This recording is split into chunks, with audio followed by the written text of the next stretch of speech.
ফের নামলো পারদ, রাজ্য জুড়ে জাঁকিয়ে পড়ল শীত। কলকাতায় এক ধাক্কায় 3 ডিগ্রি নেমেছে তাপমাত্রা। আজ সকালে শহরের সর্বনিম্ন তাপমাত্রা 13.6।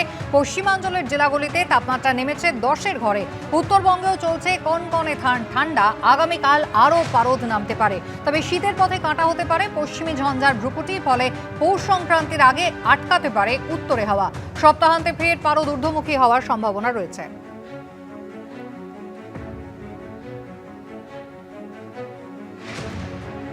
সৌমিত্র রায় আমাদের প্রতিনিধি রয়েছেন আমাদের সঙ্গে। সৌমিত্র, কি বলছে আলিপুর আবহাওয়া দপ্তর?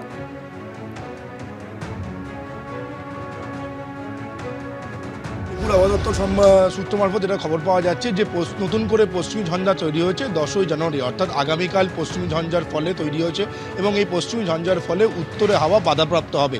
কিন্তু যেটা আলিপুর আবহাওয়া দপ্তর সূত্রে যেটা জানা যাচ্ছে যে 3 ডিগ্রি সেলসিয়াস তাপমাত্রা কিন্তু কমেছে রাতের কলকাতায় এবং দিনের কলকাতায়। ফলে এই যে শীতের যে আমেজটা বজায় থাকছে, এটা শীতের তৃতীয় এবং শেষ ইনিংস, অর্থাৎ পৌষ সংক্রান্তি যে রয়েছে, পৌষ সংক্রান্তি পর্যন্ত কলকাতা এবং শহরতলিতে শীত থাকবে। পৌষ সংক্রান্তি কেটে যাওয়ার পর এই শীতের আমেজ আস্তে আস্তে করে কমতে থাকবে এবং আগামীকাল যে পশ্চিমী ঝঞ্ঝা তৈরি হয়েছে তাতে উত্তরে হাওয়া বাধাপ্রাপ্ত হবে এবং যে তাপমাত্রা 3 ডিগ্রি সেলসিয়াস কমেছে আজকে, সেটা আবারও পশ্চিমী ঝঞ্ঝা তৈরি হওয়ার ফলে সেটা ধীরে ধীরে বাড়বে।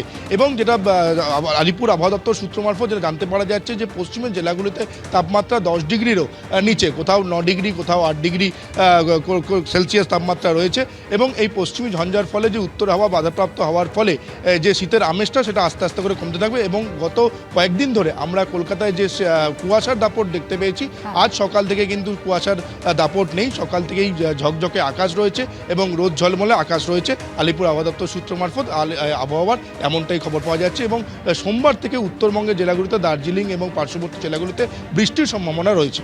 ধন্যবাদ।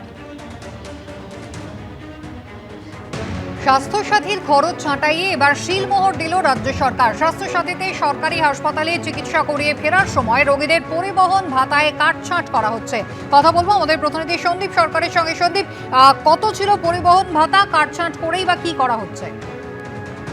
দেখো, স্বাস্থ্যসাথীতে যারা হাসপাতালে ভর্তি হন, সরকারি হাসপাতালে চিকিৎসা করিয়ে বাড়ি ফেরার সময় রোগীরা একটা পরিবহন ভাতা পেতেন।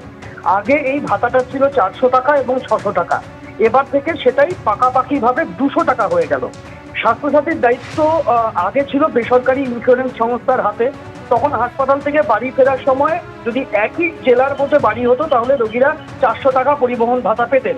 আর বাড়ি যদি অন্য জেলায় হতো, মানে হাসপাতাল যে জেলাতে, বাড়ি অন্য জেলায়, তাহলে অন্য জেলায় বাড়িতে যেতে হলে 600 টাকা পরিবহন ভাতা দেওয়া হতো রোগীদের হাতে। 16ই জুলাই স্বাস্থ্যসাথী যে ইন্স্যুরেন্সের দায়িত্ব তার থেকে সরে আছে ইন্স্যুরেন্স সংস্থা। নতুন করে কোনো সংস্থাও, কোনো ইন্স্যুরেন্স সংস্থা স্বাস্থ্যসাথীর দায়িত্ব না নেওয়ায় রাজ্য সরকার নিজেই পুরো স্বাস্থ্যসাথীর দায়িত্ব নিজের হাতে তুলে নেয়।